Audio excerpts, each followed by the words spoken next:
To start with, I would just like to welcome you all today. I just wanted to give you a little bit of background about this, what we're going to see. And it goes back some 25 years or so when the GSSA and a group of geologists, which included Morris and myself, started discussions regarding setting up a rock garden here in the Botanical Gardens.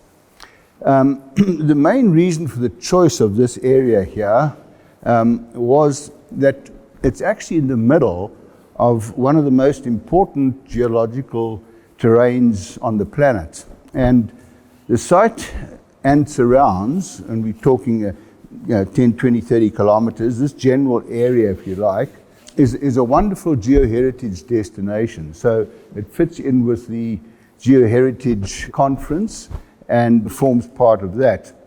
So the area in question is dominated by two very important domal structures, the Johannesburg Dome and the Vredefort Dome, which we'll talk more about.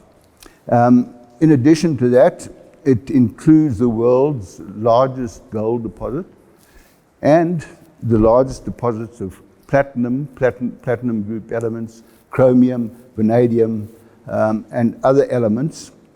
It's also close to the kimberlite pipe that produced the world's largest diamond. And there are also important coal deposits in the general vicinity. In addition, this area hosts the cradle of humankind, which is very close by. And as I've mentioned, the Vredefort Dome meteorite impact structure, which we can talk a little bit about later. Okay, so the idea of the rock garden was greeted with enthusiasm by the garden management at the time, and championed in particular by Andrew Hankey and Alice Aubrey, both here with us in the audience. So the huge rock specimens that were donated to the gardens were laid out along a path in chronological order. And the help afforded us over the years in transporting these rock specimens. And as you'll see, they are huge. Some of them weigh several tons, and Andrew will tell you about some of the experiences getting these specimens into the gardens. It was quite a job. But we were helped a lot there in sponsoring this and also in transporting the material by the mining houses at the time, and in particular Transvaal, JCI, and Anglo American. Over the years, the rock garden has become popular, particularly from an educational point of view, and also for the final objectives. In 2017, Morris had a meeting to discuss completion of this project, including the upgrading of the rock garden, the upgrading of the labels, the production of a brochure, and posters explaining each rock and also the significance of the rocks in terms of overall geology. So today's talk presents the outcome of the work done on this project thus far. And I would like to thank a number of people who have been involved with the project all the way along the line. And in particular, Alice Audrey, who's sitting here in front, has been amazing and helped in every way, as has Andrew Hankey, who's been supportive throughout. Also the help and support of Koli, Mashudu, and Stephen in helping Alice in particular in the signage in the garden, and so on. So I'd also like to thank Belinda, Morris's assistant, who helped a lot in the layout and in the production of what I'll be talking about today. And also Maggie Newman, who has produced her very special artwork again, and which occurs throughout the presentation. And also a special thanks to Lynn Whitfield, who produced the excellent maps, diagrams, and for the assistance in compilation of the talk. And then my wife Miranda for her tireless assistance and support in helping to put this presentation together. Thank you for that. I'd also like to thank AfriTin, Bushveld Minerals and VMI for sponsoring various aspects of the project and also the latest signage. Also like to thank Tanya for setting up the paraphernalia this morning. I think it's been a bit of a challenge, but I'm pleased to say that I think you won there, Tanya. Thank you very much. And also for the GSSA for their continued support of initiatives such as this. And thanks very much for that. Today's event is in memory of Maurice Viljoen, who was instrumental in reviving the Rock Garden project. And so he had compiled the information, a lot of the information, which I will talk about today. On the left, we have the topographic map. Now, that's pretty important in this area. And you'll see the major features here. Firstly, this kind of depression area over here is the Johannesburg granite dome. And that has been pretty fundamental in updoming younger rock formations and exposing the important gold-bearing reefs, for example. And we'll talk more about that later. And then just to the south, so this here, known as the Witwatersrand Plateau, is the outcrop of the Witwatersrand, the main gold-bearing reefs of the Witwatersrand Basin, which we'll talk about a bit later. Just for comparison, and this talk is kind of aimed at not necessarily professional geologists, but at in general for tourism, etc. So if you compare this, you can see very clearly where the Witwatersrand rocks are in yellow, and the granitic rocks there in pink. And then here to the south, you can see this circular structure over there. That is the Vredefort dome, and in the center is the granite again. And there you can see the Witwatersrand strata in yellow pop up again because they've been updomed in Vredefort. But the reason for these domes is completely different. So we'll talk about that later. And then to the north, you'll notice a very clear topographic feature there. That is the Pilanesberg quartzite. For reference, the dam is situated there on a fault line. There's a fault. So hopefully the fault doesn't move too soon. And then to the south, you get another range here. That's called the Dustpoort. And then to the south of that, another range, and that's called the Timeball Hill. And that whole area is known as the Bunkenveld. And the Bunkenveld means valley and ridge terrain, or cuesta topography. And then north of that, you'll notice this is a lower lying area, the bluish color. Those are the mafic rocks of the Bushveld complex, with the important layers of chromite, platinum, and then vanadium-bearing magnetite at the top. So you can see that the topography reflects very clearly the geology. This just shows, again, the reasons for the two domes, the updoming of sediments over here due to meteorite impact, and the updoming here of the Johannesburg dome due to normal tectonic processes. Now the Witwatersrand edge is right here, and there's Botanical Garden sitting right on the edge there, where the contact between the lowermost Witwatersrand strata lying on the basement of greenstone and granite. So it puts in perspective the present erosion surface, incidentally, is obviously there, but previously it might have looked something like that before erosion took place. The other important feature to notice here, this looks like a geological map, but in actual fact it's a vegetation map. So again, it is pretty clear that the vegetation is reflecting the geology. For example, this is the Igoli granite grassland over here, and that's why it is there. That's what it used to be like. It's now largely developed with urbanization, etc. And then various other things which I won't go into. It's just to illustrate the amazing correlation between geology and vegetation types.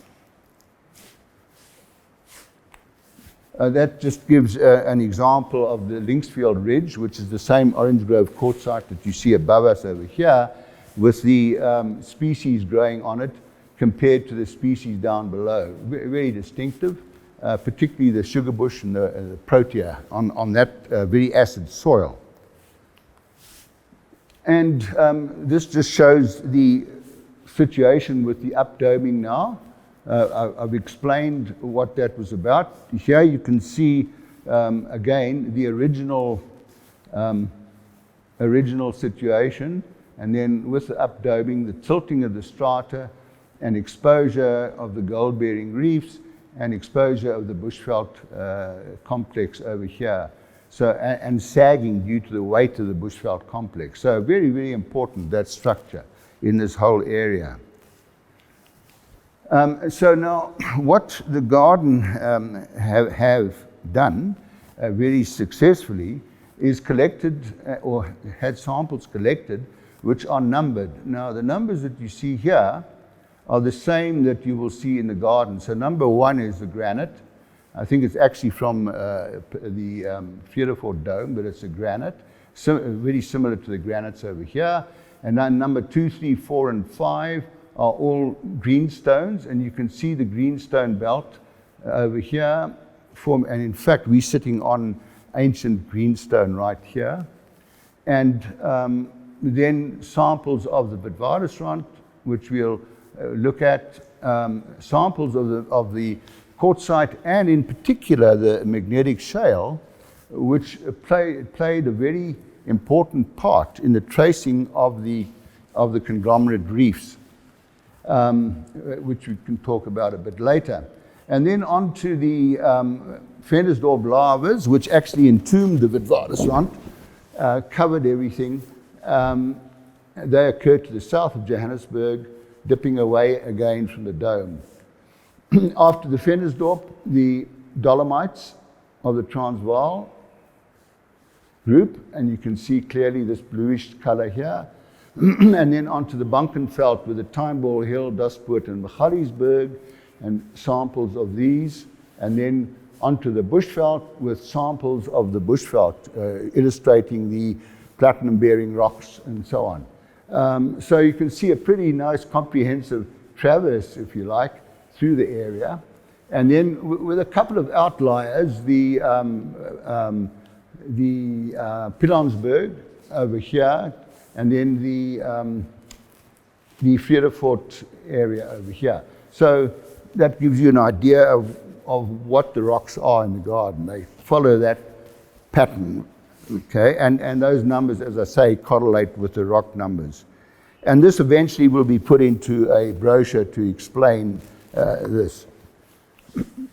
And that's the time column from about 3.6 billion years old over here, which is a very ancient, we believe, a very mafic crust. In other words, not much granite around, but then the major influx of granite from about 3.3, 3.4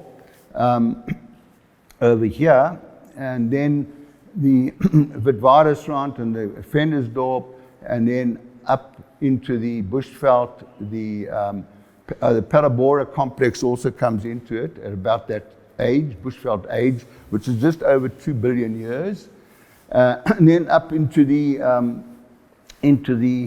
first signs of multicellular life at about 600 million, etc. And then up into all the recent stuff, which is the advent of, well, firstly, human beings at about, well, human-like creatures came in at about 3 million years ago, occur in the cradle here in the dolomite, and there's a sample of cave breccia over there. So it's a pretty good representative cross-section of geology, and it means a lot more. Once you've seen the sample, then this talk would mean a lot more to people unacquainted with geology.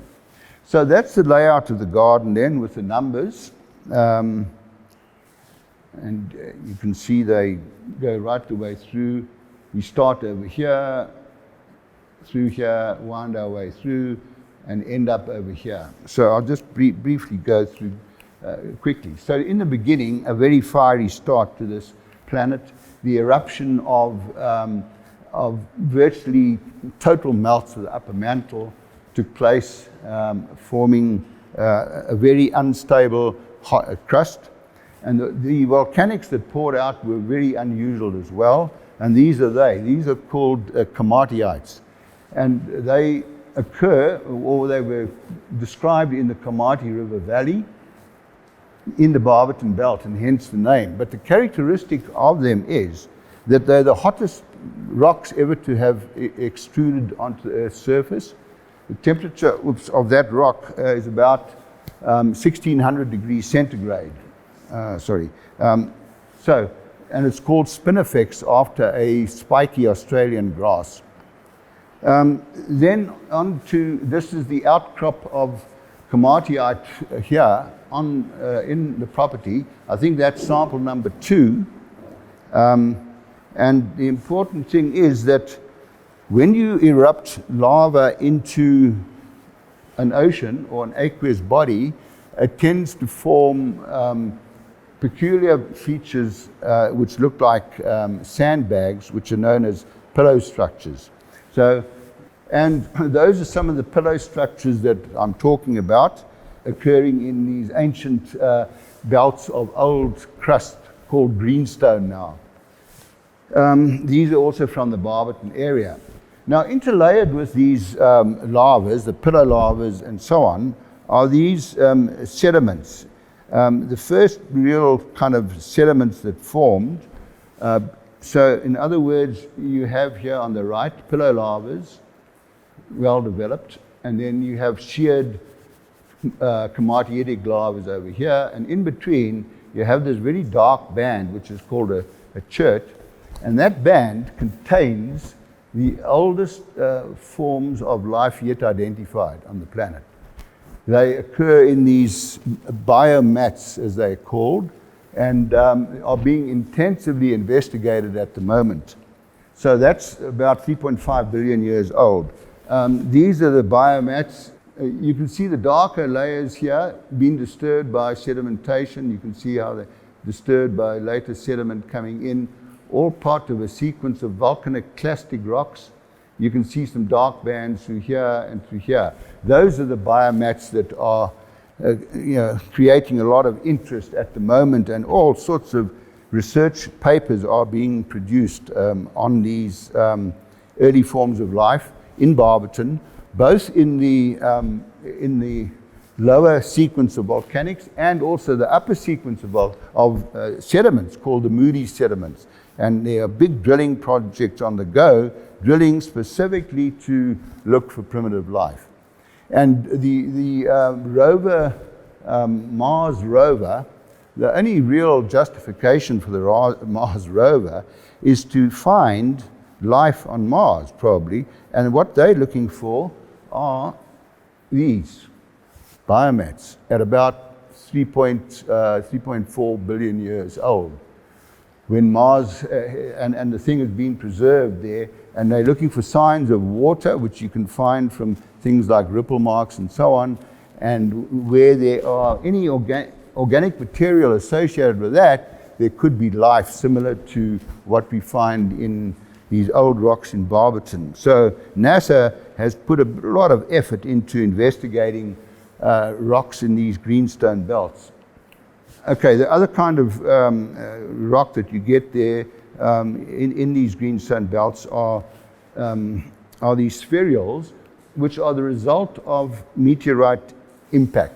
So at that time, the Earth was being bombarded by meteorites in profusion, and they then caused spatter when they collided with Earth, and that material was preserved in these spherular layers. So there are all sorts of interesting things to be found. That's just a depiction of what the Earth might have looked like in those early times. So we've got a meteor approaching the Earth. Impact, we've got volcanic eruptions here. You've got algal materials here, maybe some stromatolites, spinifex textured lavas, etc. So it was a very unfriendly looking place with an ozone type atmosphere, no oxygen around at that time. Okay, so that's just the basement. We can now have a look at the Witwatersrand overlooking the basement. And we'll look firstly at the granites. Earliest granites, 3.4 to 3 billion years, formation of the first continents. Just a depiction of how these granites formed. We've got the granite expert with us here, so I hope you concur, Lawrence. So here we have these early batholiths, if you like, coming up, invading the early crust, which is that komatiite-dominated material, incorporating xenoliths, and then the greenstone belt forms over here. The botanical gardens are sitting in a position somewhere like that, if you want to put it in perspective. And this is what it looks like when the granite intrudes into the early crust of the Earth. That's in Barberton, called a ribbon migmatite, with the granite there, etc. And that's the granite that we'll see here in the gardens, which contains xenoliths of the early crustal material.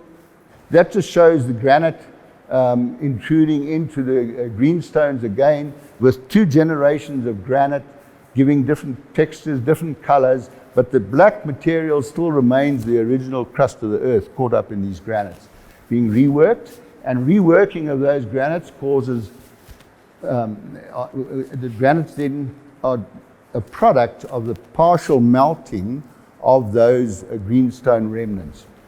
And that's what the granite outcrops look like often. That's a very good example that Alice had in Zimbabwe of one of these granite domes. They form these characteristic domes. At times they form features called whalebacks. A low dome is called a whaleback. But these are typical of these granites, forming these old continental nuclei in Africa and the other continents as well. So we'll have a look at the granite, which is that one there, and then the Witwatersrand, 2.7 to 2.8 billion years. So here we have the Witwatersrand, which I explained. We'll just have a look quickly at some of the rocks there. That's why it's exposed, because the granite pushed it up. If that granite dome had not been there, we might never have found the Witwatersrand, or it might never have developed, who knows. So quite important. That's Orange Grove quartzite at where we're sitting right here. That's the Witwatersrand waterfall. You can see there some shale material over here and shale over here, and making a perfect nesting place, I think right there is where the black eagles nest. So this area, this place is very famous for the black eagles, and the bird life is tremendous. I think Alice mentioned a number of about 240 bird species as well. So if you get tired of geology, you can look at birds. Anyhow, that's the Witwatersrand Falls. And where the people are walking here, it's all greenstone, weathered greenstone. So you can see how the hard quartzite forms that resistant ridge. And it's important that on that resistant ridge was where Fred and Harry Struben discovered gold, just behind us here, a few kilometers south, in quartz vein. And the quartz vein that they discovered it in looks something like that you can see there on the left. And that's Vredefort, which is close by. That's the old working of the Confidence Reef of the Struben brothers. However, that was not the answer, and it took a little while before they realized that the real bonanza lay not in vein quartz, which was the main carrier of gold in all the gold fields at that time, in California, in Bendigo, in Ballarat, all over the world. So people just looked for quartz veins, but they didn't really take too much notice of pebbles. And the gold now, the Witwatersrand, occurs in these pebble layers, and this is the outcrop of the two of the important gold-bearing reefs. The main reef over here, it's quite wide over here, with conglomerate and sandy interlayers, another sandy interlayer, and then the main reef leader, which is quite narrow, but it occurs continuously over at least 40 kilometers in this area, and was a huge producer of gold. So that's the conglomerate now, and that's how these conglomerates were deposited in sort of delta-like fronts over here. You can see the various conglomerate layers. So here's the main reef group, the Kimberley reefs, and higher reefs over here, and the Mondior conglomerate at the top. You can also see there's the Orange Grove quartzite at the bottom. It was deposited in a just offshore or in a deltaic kind of thing, or either part of a fluvial system that you can see over here.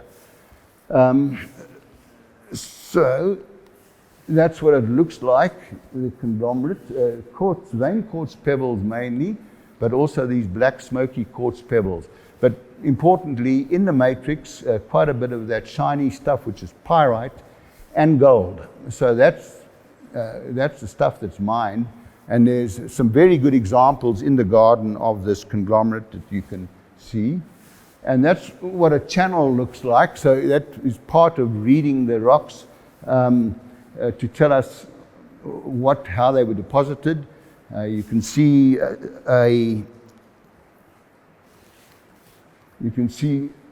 this is sandy material. There's the base of the channel with a few pebbles, and there's the upper part of the channel with more conglomerate over here, and right at the top some very nice gold values. So that whole thing there constitutes what's called a reef. And this is one of the Ellsberg reefs in the West Rand area.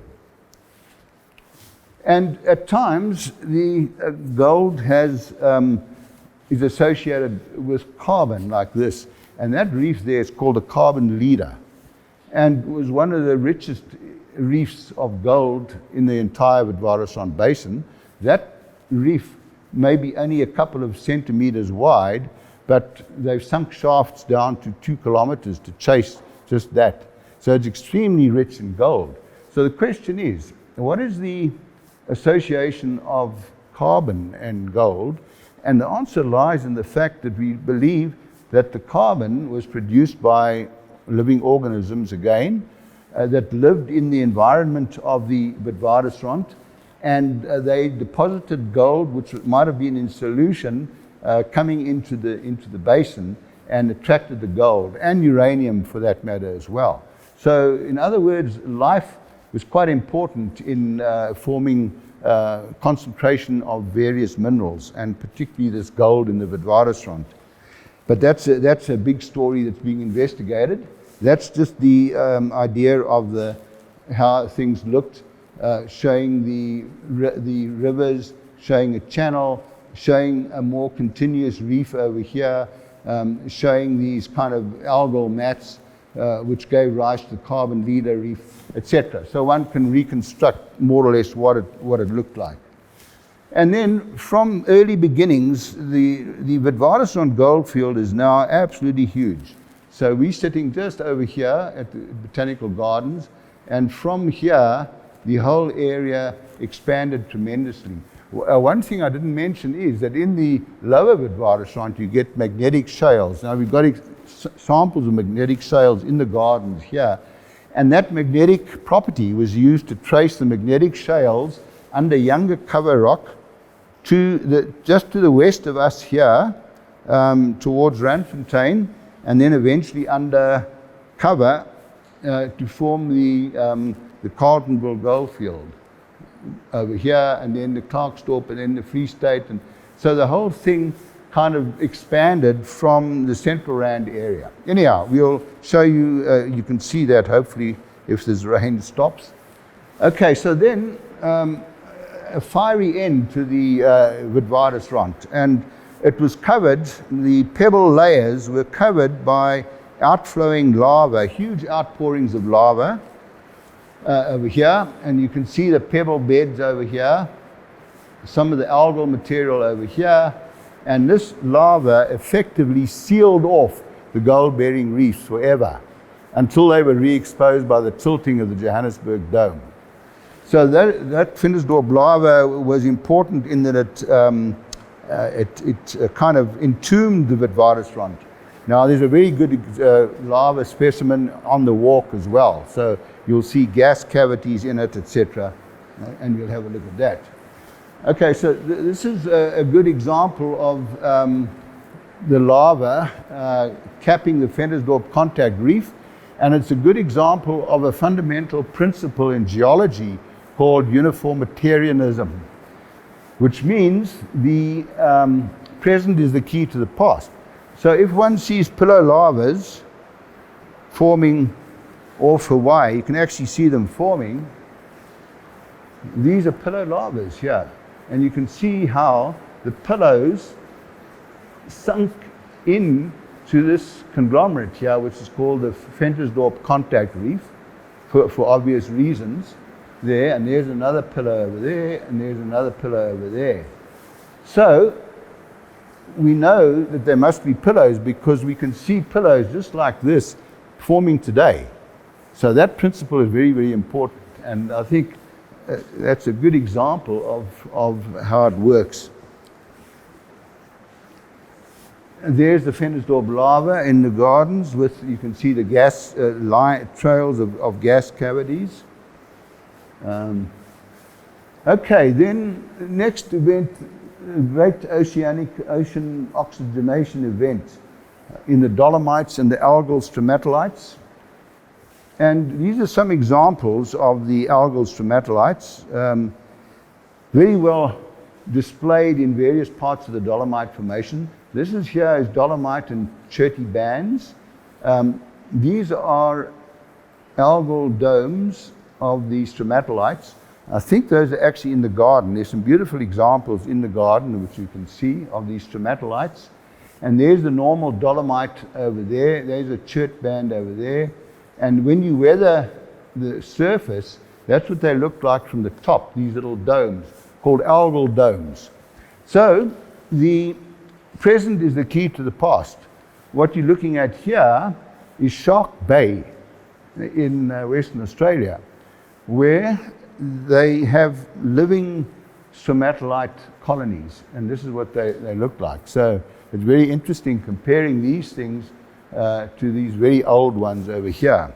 But the important thing is that through photosynthesis, oxygen was liberated mainly into the ocean at that time. So it was a major oxygenation event, and these stromatolites were pretty important in that regard. And that's what they looked like. Now, the other important thing is that over here, the oxygenation caused precipitation of iron and manganese to the extent that our major iron ore deposits are occurred just above the dolomite, where there was still oxygen around, and you got oxidation of the iron at that time, and you get some of the world's huge iron ore deposits. That's scission. So that we needed oxygen to oxidize that iron, which is mainly an iron oxide called hematite. So their life has played a very important role in forming or being a feeder or being involved in mineral deposit formation. Okay, 2.5 to 2.2, we talked about the valley and ridge landscape of the Bushveld. And I explained that earlier on, the Dustwood, Machalis, and the Timeball Hill range. Now, it's interesting that the first quartzite in the Bushveld, which occurs just above the dolomite, is very iron rich. And you can see there, that's an iron rich quartzite. And there's a beautiful example in the gardens of this iron rich quartzite. So it forms the first band of the Bushveld. You can see the dark nature of the quartzite there, and that's Fort Skanskop, built of that iron-rich quartzite. And then just further on in the Bushveld, you can see in the distance there the Doswoord Range. This is called the Moot Valley, and on this side here is the Pilanesberg, with a cableway going up to the top of the Pilanesberg. Incidentally, there's a very good view of all this geology we're talking about from that cableway top. Definitely worth a view. And on that score, we're thinking of putting up another viewpoint on top of the quartzites here at the gardens, where you can have a very good view to the south and to the north. So that's still hopefully work in progress, Andrew and Alice. But so then that's just the Pilanesberg, showing some of the important features. It's dipping down towards the right, and these are the mafic rocks of the Bushveld over here. You can see very beautifully this, what's called a graben, a down-faulted block. One fault through here, another fault through here, and this block has been down thrown and interrupts the continuity of that range. So there is what's called the scarp slope, and on the other side it's called the dip slope. So that's a typical Bushveld situation with a ridge and a valley and then another ridge. And again, evidence of how the rock was deposited, ripple marks in the Pilanesberg quartzite. I think there are examples as well of that in the gardens here. 2.055 emplacement of the Bushveld complex. That's a big story, but highly important. So the Bushveld complex again occurs just north of us here. Johannesburg Dome, which is, as I say, the focal point, and then the western limb of the Bushveld over here, the eastern limb over here, and the northern limb over here, containing, as I've mentioned, the biggest resource of a whole bunch of metals. Also shown in this map, which we can talk about later, is the Pilanesberg complex over here, which cuts through the Bushveld, and also the Palabora complex over here, and all the other greenstone belts, Barberton over here. Just gives a bit of perspective. And then the Bushveld granite, which is different to the Johannesburg granite, in this pinkish color over here. And then the waterberg sediments in that brown color, and we'll talk about that a bit later as well. So just to put that in perspective, so this is how the Bushveld formed. We think there are different ideas, but essentially the eastern limb, well, the first event here was the sediments of the floor rocks of the Pilanesberg, the Bushveld stuff, forming the floor. And then there was a huge, now this is a little bit controversial, a huge acid lava episode giving the Rooiberg felsites or rhyolites, which is that color there. They called floor rocks there, but they're actually roof rocks. Okay, so then the first emplacement was the green, which is the mafic rocks of the Bushveld, called the Rustenburg Street, and that's the outcrop of the western limb. And then here is the outcrop of the eastern limb, which I showed you. And then feeders here, giving you the granites over here, sheets of granite, and in the east there as well. So that's, and then the roof rocks have been pushed up by the emplacement of both the Bushveld mafic rocks and the granites.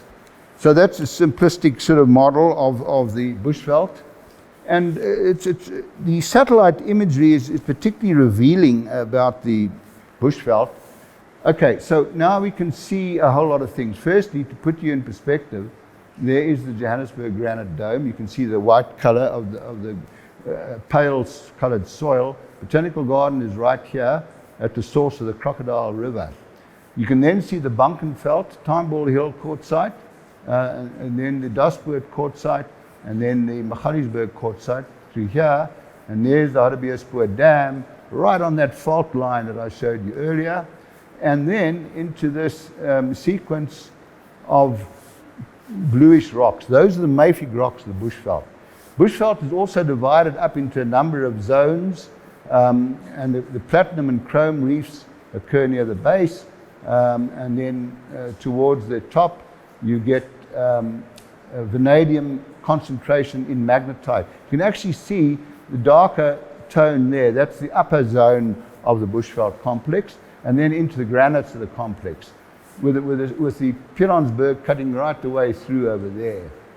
And now they've got a very good collection of samples of Bushveld here. So it's a layered complex, and those are just the platinum mines and the chrome mines and the vanadium mines, a whole bunch of them in the Bushveld.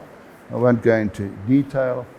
Now, it's called a layered igneous complex, and you can see why. These are the layers in the complex, consisting of a variety of rock types, quite a few of which occur here in the garden. So here you get a pyroxenite, which is quite a kind of a darky color, and then you get a chrome seam over here, which is that very dark color over there, and then you get a northocytic rock or norite. Here they've got spotted norite and various things like that, and then you get another pretty substantial chrome seam, and then you get a pyroxenite overlying that chrome seam over there, and then you get an upper norite over here. So you'll have a look at all these rocks, hopefully, in the garden, okay? Just to put it in perspective. And this is some of the layering. That's the classic layers of chromite in the Dwaas River area. Layers of chrome interlayered with a very feldspar-rich rock called a northocite. And that's the UG2 chromite, which is an incredible deposit of chrome, but also platinum. And it's become one of the major sources of platinum now, together with the Merensky Reef. So that's a very important layer. Now we've got the samples of chromite in the garden as well. So again, that's the reef over there of chrome, with the upper contact there and lower contact there. And just note those platinum values, up to nearly 20 grams a ton right there at the base. So there, that's the goodies over there. That's what's being mined over many kilometers. And then below it, a very distinctive rock called a feldspathic pyroxenite pegmatoid, or pegmatoidal feldspathic pyroxenite. So you can see the coarse grain nature, and you can see the crystals of coarser grain feldspar in the pyroxene, and then you back into a normal pyroxene pyroxenite without feldspar. So again, it shows you the type of layering that you get associated with these different mineral layers. And there's the Merensky Reef, and they've got a beautiful example of the Merensky Reef in the gardens here. And just to, again, put it in perspective, you get what's called norite. That's a spotted norite, I think it's called. Then you get a reconstituted mottled northocite or mottled norite. And then you get a little chrome seam over there. And then there's the Merensky Reef, which is a pegmatoidal rock, coarse grain. And there's an upper chromite seam over there. And then you've got pyroxenite in the hanging wall, as they call it. But just look at the values here. They go up to maybe 15 grams a ton. And there's the reef. So it's quite narrow, but in places it gets very wide as well. But you'll see a section in the gardens where the surface has been polished. So you see everything I'm explaining there. This shows you where the platinum is. And then right at the top, you get magnetite seams, which are rich in iron, titanium and vanadium. So these are the major vanadium producers at the moment, and we have vast resources of vanadium tied up in these magnetite rocks, and iron ore for that matter. This here is the footwall, that's an anorthosite. Again, part of this differentiation of minerals giving the layering of the complex. Okay, and then these are the felsites or acid lavas I talked about earlier. Some people think that they occur right at the top, very young. The main consensus at the moment is that they formed the roof rock of the complex and were pushed up by the emplacement of the mafic rocks and the granite. 2.049 billion years, emplacement of the Palabora complex pipe. And I believe the gardens are getting a few samples from that Palabora complex, which is like a volcanic pipe, but it's enriched in parts in phosphate and in copper. So it's a very interesting occurrence. That happened about 2.049. Okay, then at about 2.023, we had a huge meteorite that hit the planet. So this then, when it hit, it caused a catastrophe. It actually caused the updoming of the strata and the melting of the rock and the formation of all sorts of breccias and intrusive veinlets. So it was and it's given rise to this circular feature that you saw, which fortuitously, because there's been no further tectonic activity really, has been preserved for 2 billion years. So it's 2 billion years old when this thing hit the earth. And I've explained that before, how the updoming occurred. It's called the rebound, the central rebound of the crater impact. And that's the crater. That is phenomenal. They call it a crater, but that's really the center of the dome there, the dome center. These are actually Witwatersrand strata. And lo and behold, there actually was an old gold field here. So there's gold in the conglomerates here of the Witwatersrand. So it's still mined. I'm not sure who's got the mineral rights now, but it might be interesting to have a further look at those conglomerates.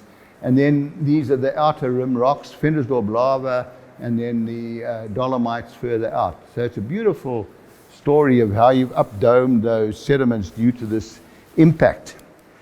And this is what happened to the rocks. They're forming of these cones of percussion or shatter cones where the rock is completely fractured and you get this type of pattern developed in the rock.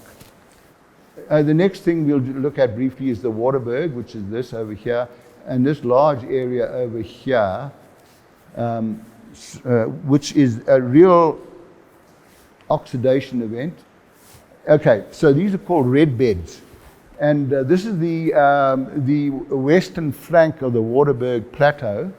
And those rocks are red because that iron that was present at the time was oxygenated. So there was oxygen in the atmosphere in pretty large amounts. So this is when oxygen really became abundant actually in the atmosphere, not just in the oceans, but in the atmosphere.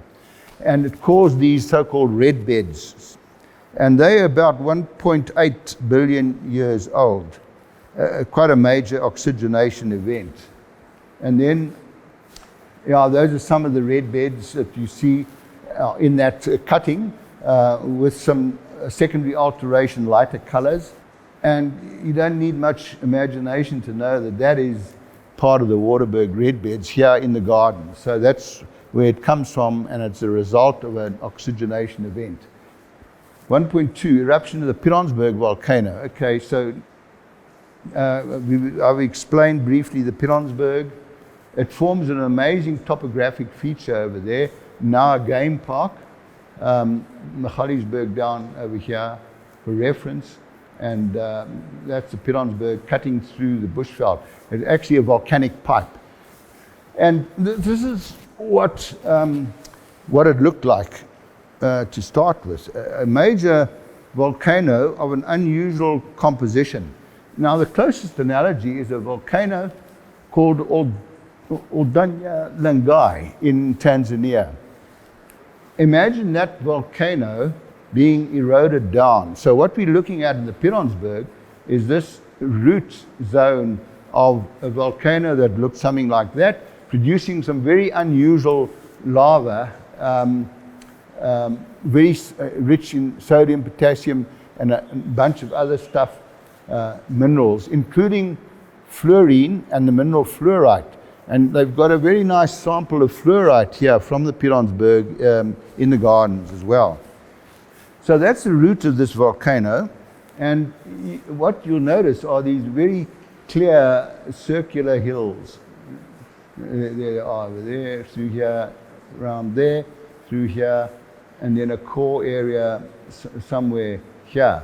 That's the throat of this ancient volcano. So, but these are subvolcanic rocks. In other words, they're fairly coarse grained, but there's still remnants of the lava left behind that you can see. There's the odd fault, etc., but that's essentially the situation. Incidentally, that is Sun City right there. So Sun City is right in one of these rings on a green foyer, if you need the details. Okay, so there the rings and the different rock types. Now, they've got most of these rock types here in the garden. So you can see there's an outer white syenite, outer white foyite. There is a green foyite ring over here, central foyite and red syenite, and a white syenite in the middle. The middle is right there. There's the Monkey Dam, which is pretty close to the center of the volcano. And the friends of the Pilanesberg had put up a whole bunch of signs. They're indicated here. Those numbers are the numbers of rocks. So you can stop there, you can see what the rock looks like in the Pilanesberg. So again, if you get bored of looking at animals or you can't find them, you can look at rocks there as well. So that's Pilanesberg. That's how it formed at depth now, with the top eroded off. And there are the various stages of formation. Again, many of the volcanic rocks in the top one there have been removed, and you're left with these rings of intrusive rock at the base. And there are some examples in the Pilanesberg, red syenite and a dike rock. That's one of the rocks in the garden. It's actually a syenite dike from the Pilanesberg that's been polished with the crystal, the feldspar. 300 billion, okay, the huge ice sheets then covered this great southern continent, Gondwana, and including virtually the whole of southern Africa. And that's the extent of this ice sheet. And you can see the whole of southern Africa is there, and you can see movement directions of the glaciers and the ice. The whole of Antarctica was covered. So that's what the ice, this is a beautiful mini example of the Gondwana ice sheet. It's actually in Iceland. So what you see here is an extensive body of ice, okay? And from it, you get what are called valley glaciers. You can see these glaciers moving out along the valleys. And as the ice melts, so the glacier retreats, and eventually the whole ice sheet retreats from these glacial valleys. But the important thing I want to point out, if you look over here, you can see some very dark material in the ice. Okay, that is the material that the ice is actually frozen, and it's actually holding it and in the ice.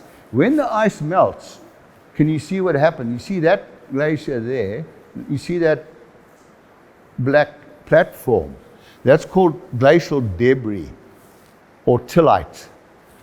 And you can see it in all these glaciers that are retreating. You can see a tillite zone there, you can see some tillite there, etc. And we believe that this glacial or ice age on Gondwana land at 300 million years ago was something like this. The melting of the ice left behind a tillite, which is called a Dwika tillite. And the other telltale sign is that when the glacier moves over the floor rock, the particles that are embedded in the glacier form these scour marks on the underlying material. So it's both scours, but it also plucks. So you can actually see pluck marks. These are pluck marks where rocks have been incorporated into the glacier as it moved over. And you can also tell the direction of movement of the glacier. So all sorts of, you can read the rocks. Now these rocks like this occur in many parts of South Africa, like the Nooit Gedacht pavement. So they are very important because, as I say, it helps you get an understanding of how the ice moved in those times.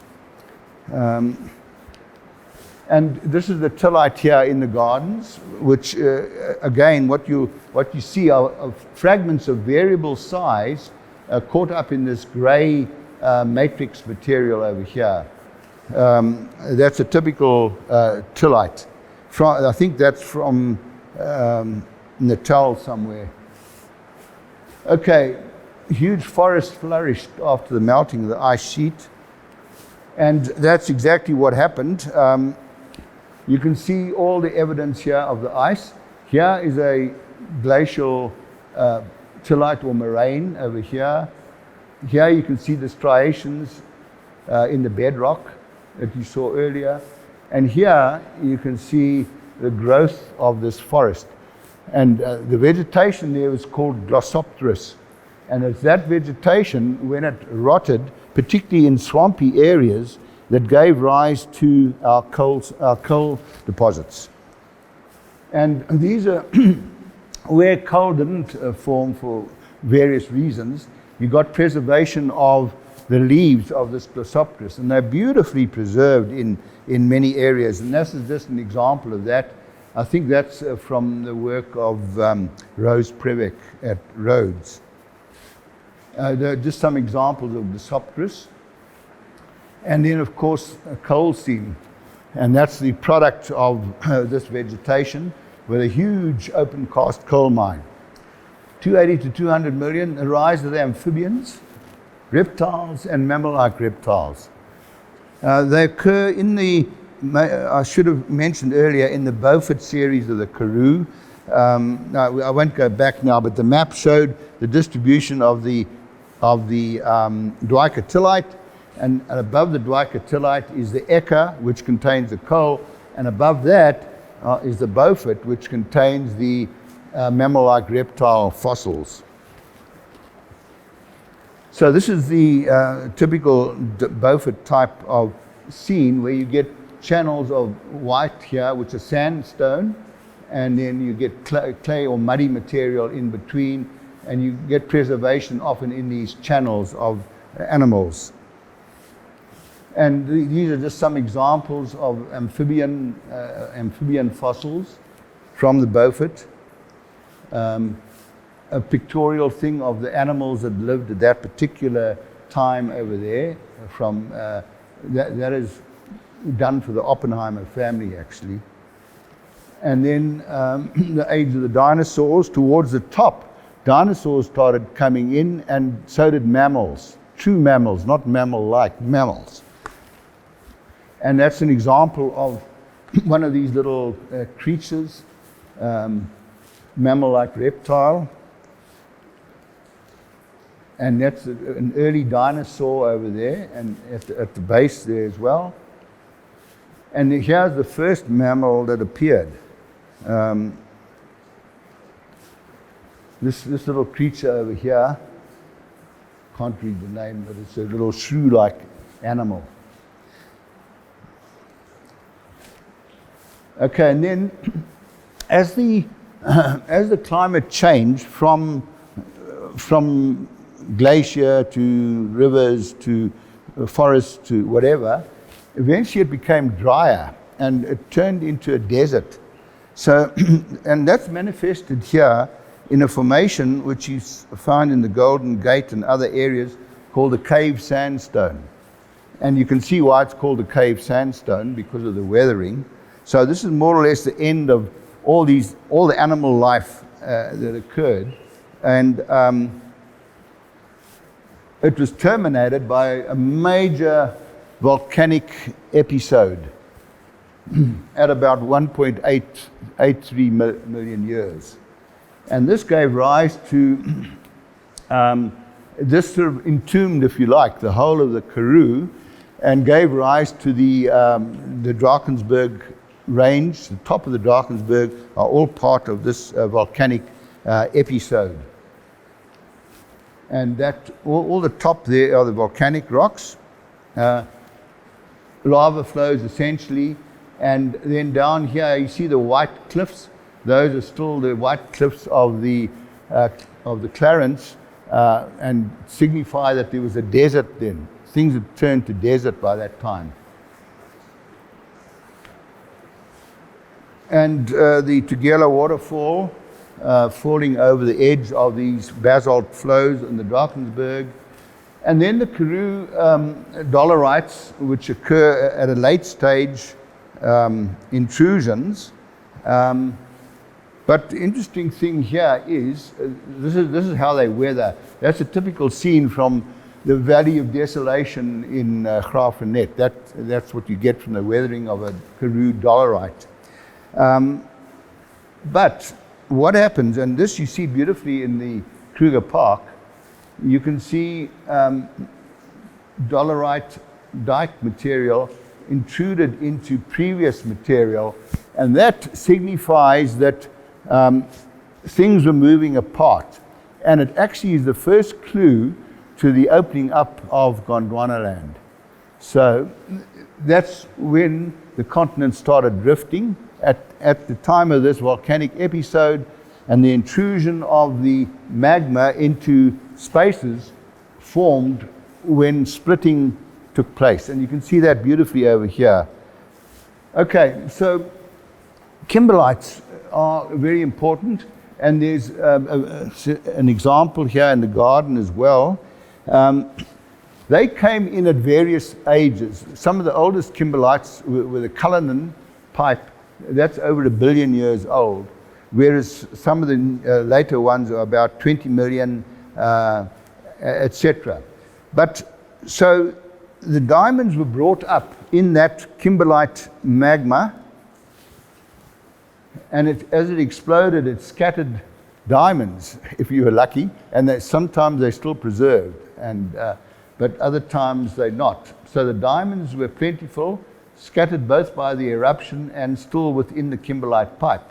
And that's the kimberlite material over there. But then it's very interesting that you get a whole stage of, there's the roots of the kimberlite pipe. It's now a big hole, the big hole in Kimberley, a very good museum over there.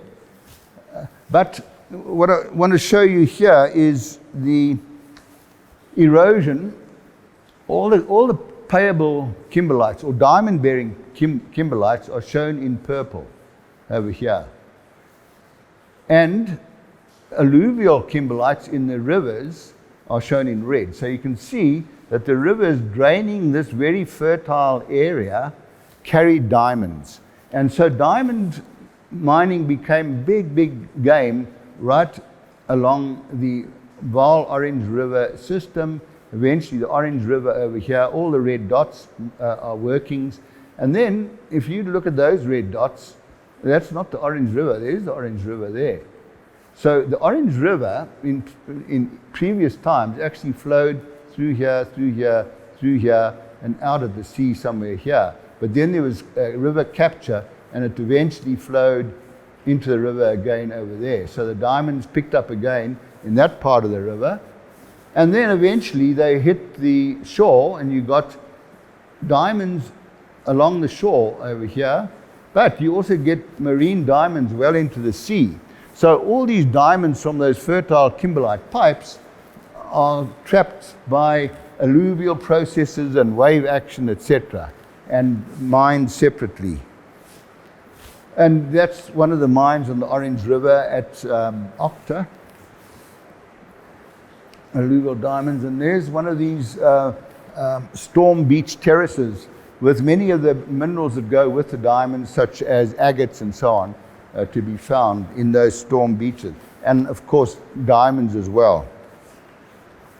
And that's what the mining operation along the coast looks like, extensive mining of diamonds near north of Oranjemund, essentially. Okay, so from diamonds, we turn to some of the younger stuff, only 5 million years old, the fossils that are found in the rivers that drained from the west coast. These are they over there. This was an old phosphate mine, but now it's become a major fossil park called the West Coast Fossil Park. And those fossils are about 5 million years old. So life, again, thrived along those rivers in the riverine kind of environment. And some of the animals that lived at that time as well. There as well, some strange looking crosses between giraffe and something else, etc. This comes from the fossil record in that area. Okay, and then we get on to younger stuff, 1.5 to 3. So this is the first appearance of human-like, sort of human-like beings, if you like, which are called the hominins. So they are preserved right here next to us in the cradle of humankind, which is an amazing area to see where these hominin fossils come from. But it's now a World Heritage Site, but besides that, also incorporated, I believe, in that World Heritage Site is Makapan's hut over there, also in a cave in dolomite over there in the northern Limpopo area, and then also down here in the Gaap Plateau at Taung. And it was at Taung that the first of these hominins was discovered, and they're preserved in cave breccia. So we've got cave breccia here in the garden as well, so you can see the whole story there. And that's how the cave breccia formed. I won't go into details. Look, you can see the stalactites at the top of the cave and the stalagmites at the bottom. You can see an opening on the bottom picture there where animals and humans either climbed in or fell in, and there, over there, and they fell in, and they were preserved in the calcium carbonate environment over here and in the breccia in the cave. And these caves are just popping up all over the show here in the cradle of humankind, with fantastic things being found. That's the founder of this thing, Raymond Dott, with this little skull here, which they think was a child, called the Taung skull. And then these are some of the skulls that they're now finding in the cradle, all sorts of different characters of different ages. In fact, they vary in age from about as far back as 3 million years to about 1.3. But then, then another story starts developing. So there's just the little foot and called Sediba, very complete skeletons that have been found. Okay, so finally to the wave-cut platforms at about 300 to 200,000 years. Development of humans as well, and their innovations. So these are some of the caves on the south coast of South Africa. This is the Pinnacle Point cave, and in it, these caves here, you can see they've been etched out in this case by the sea, when the sea level was higher, various stages of sea level rise and fall. So at times of sea level rise, caves were etched out along structures such as little fault zones and bedding planes and so on, and in it developed this cave breccia, because in the caves were ideal places for humans to live, and so they left their remains and artifacts, which became cave breccia, which are actually excavating at the moment. So it's a big new game looking for human fossils along the south coast of Africa. And that's a view of Pinnacle Point. That was a few 100,000 years ago when the shoreline was about 30 kilometers out to sea, and here is the present shoreline right here. So we're in a period where the sea level has risen, but it hasn't risen as far as 200 meters, which it actually did in the past. So the sea level is fluctuating, and that depends on climate change, and that depends on the melting of the ice sheets. So there's a big story to be had here in reading the sea level changes and past climates, and the development of human beings in that context. And so these are some of the innovations here. This is one of the first ones giving a clue to cognitive reasoning, this sort of serrated kind of pattern over here.